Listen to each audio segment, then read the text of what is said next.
Join me as I get prepped for the 2025 canning season. All right, this video is all about gearing up for a successful canning season. And I just wanted to share with you some tips and what I do to get ready for the summer canning. Now, I do can year round, but my peak is in the summer when all the great produce comes in, and I'm just so excited for it. I can't wait. So let me just share with you the different ways that I can. Now, one way, and this is probably my new favorite, is with the digital pressure canner by Presto. I do have a video on this. I'll link it below on how to use this. And I use this primarily for pints. I can pressure can meats. I can pressure can chili. I can water bath in this, pickles, relishes, that type of thing. So this is great because I can load it, cut it on, and that's it. I can move on to something else, which I love that feature. With your big regular pressure canner, you can't do that. You cannot walk away. You have to watch that pressure. So this is perfect for pints. I love this. I've not used any quarts in it yet, but with just my husband and I, it's mostly pints that we do.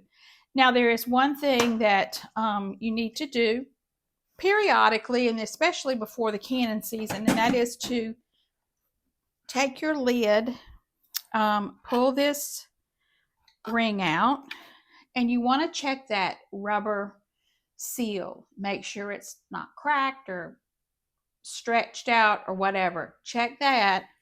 And then you take off this little, looks like a little basket. You pull that off, and you make sure there is no particles or debris in that. You want that. That is your pressure valve. You want to make sure that it's free and clear. And wipe this out and clean this up, and then put that back on. And wipe this out real good and make sure this is all clean, and then you can put your seal back in. So that's just something good to do, especially when canning season happens, and then periodically during the year when you're using it, make sure you clean this little basket out. All right, now this part comes out, and so I always, after every canning, I clean this thoroughly and then put it back in. That's really all you have to do with this one. Okay, now we're going to move over to the big canner. This is the one that I do the majority of my canning of quarts in. It's this canner. Now, it's a great idea to get this gauge tested to make sure that you're accurate in your pressure canning. So in every state, there is an agricultural extension office, and pretty much in every county. And you can take your pressure canner lid, and they will test your gauge and make sure that it is correct. So I took mine yesterday over to our local extension office. They were so happy to see me. I don't think they get many canning checks, because they didn't know what I was talking about, and then they went and found somebody, and they're like, "Oh yes, we're so glad that you do that. Oh, that's wonderful. Yes, we'll take care of it." I did have to leave it overnight. So and then when I went back to pick it up, they said, you don't know how glad we are to know you're canning out there. So anyway, I took it, and then when I went to pick it up, they gave me a report, a dial gauge inspection and accuracy form.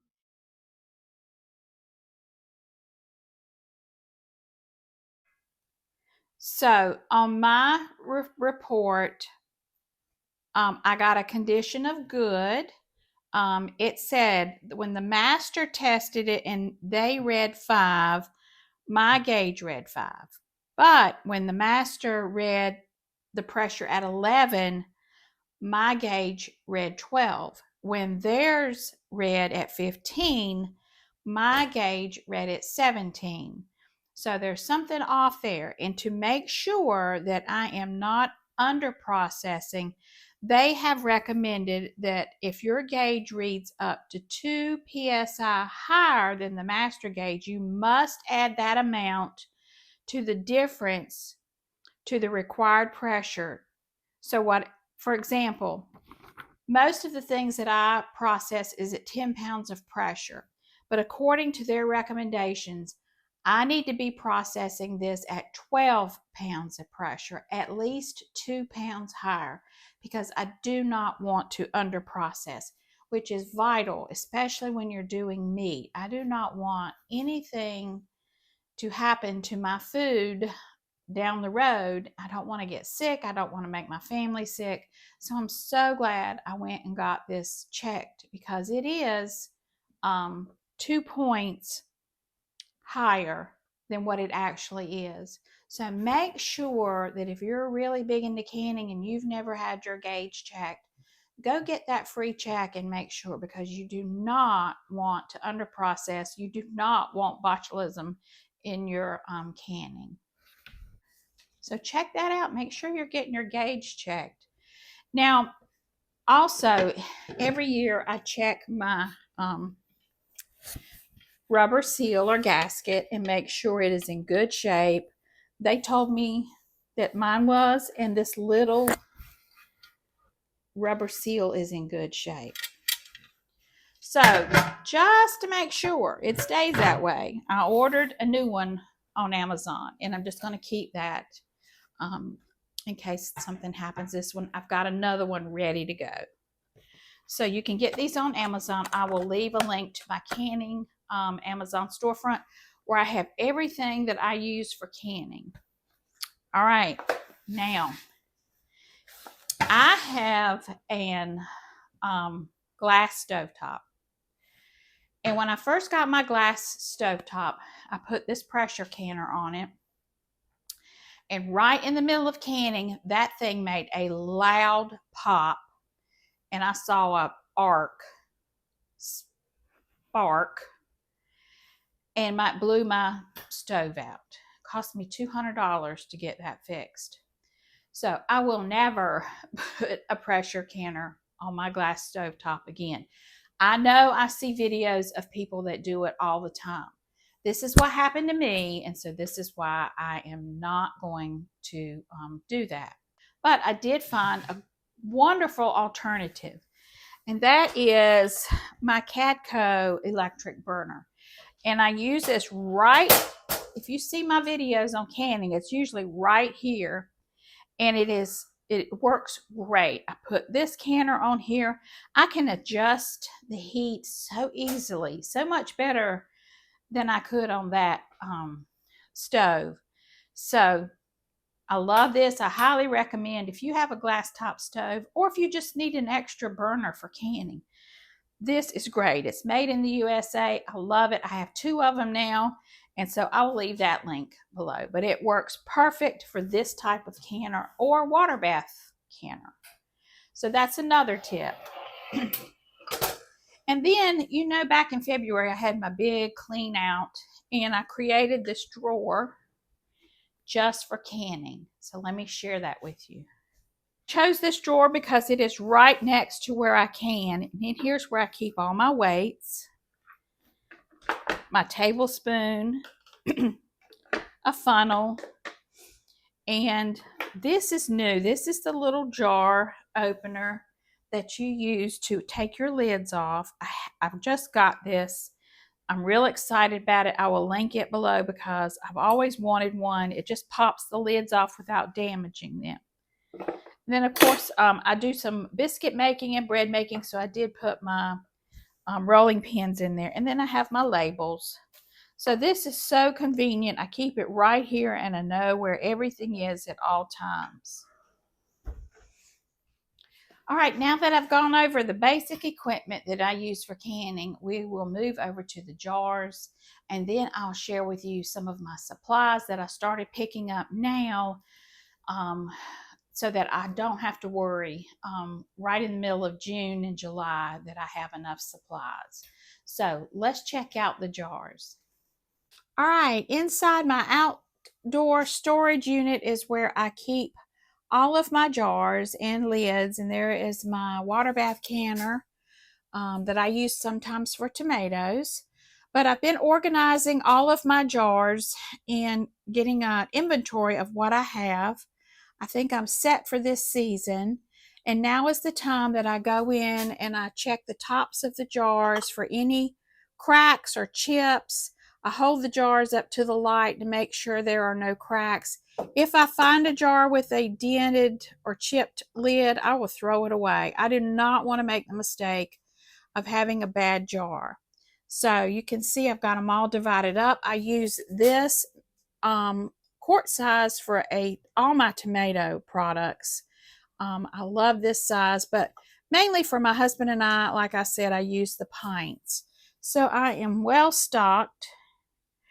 I will also go in and check my rings for rust. If there are some that are badly rusted inside, I will throw those away. So that is something I've also been working on to get ready for the canning season.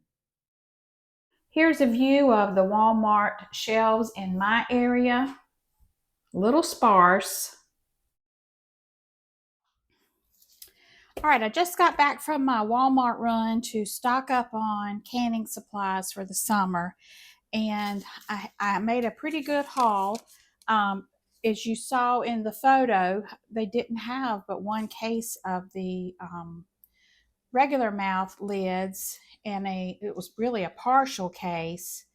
And I bought 11 boxes at $3.97 each, which this is a good price comparative to a grocery store. They were like $5 a box. So I am well stocked for the season on my canning lids, and the wide mouth ones, they did have just one case of those, but I'm pretty well stocked. I try to keep, every time I hit a store or something, I try to keep my stash stocked up. I learned that during COVID because we could not get lids during COVID, but I was fine because I'm always thinking ahead. So if you're wanting to can, you may want to try to hit the Walmarts, or if there are other brands that you like. I have seen 4 jars. I haven't tried those yet. But if you know of a brand, leave that in the comments below and where we could find those, because I think with the tariffs, these may get hard to get. I also got 2 jugs of the white vinegar, and this is the 5% acidity. That's what you have to have for pickling. And so I've got 2 of the white, and then these were, let's see, the white vinegar was only $3.94, so $4 a jug, which is still a lot than what we used to have to pay. But this is where I was like shocked. This was $6.23 for the apple cider vinegar, and I use this in pickles too. So I was just surprised at how much more this is than this. But anyway, I've got plenty now, so I've got that stocked. Also, on your canning salt, I've already had a bag of the Mrs. Wages. Now at Walmart, this was $5, and it's 3 pounds. But, and this is in the canning section, but over in the salt section, and this is the kind I like to use. This is a 4-pound box. This was $1.75. So I've got 8 pounds of salt for, $1.75, $1.75, $3.50, and this is $5 for 3 pounds. So that's a tip. Don't buy your salt in the canning section. Head over to the salt. You want to make sure if you're canning that you use this kind of salt, because it does not get cloudy in your jars, and you're going to have to use salt when you can. The other thing I picked up was another jar of mustard seeds. Very inexpensive. I think like $2.97 for this. I use this in pickling, and then just regular pickling spice. This is just some ideas for you if you're into canning. You might want to get out the next couple of weeks. I know we don't really start canning until the end of June, July in my zone, but you may want to go check these out and go ahead and get your supplies while you can still get them. Now, if you have any tips of the tray, please leave those in the comments below. I'd love to hear from you. And check out my playlist. I have 3 on different ways to preserve food, and they are in the description box below. Thank you all for watching, and don't forget to like, subscribe, and I hope you all have a very blessed canning season.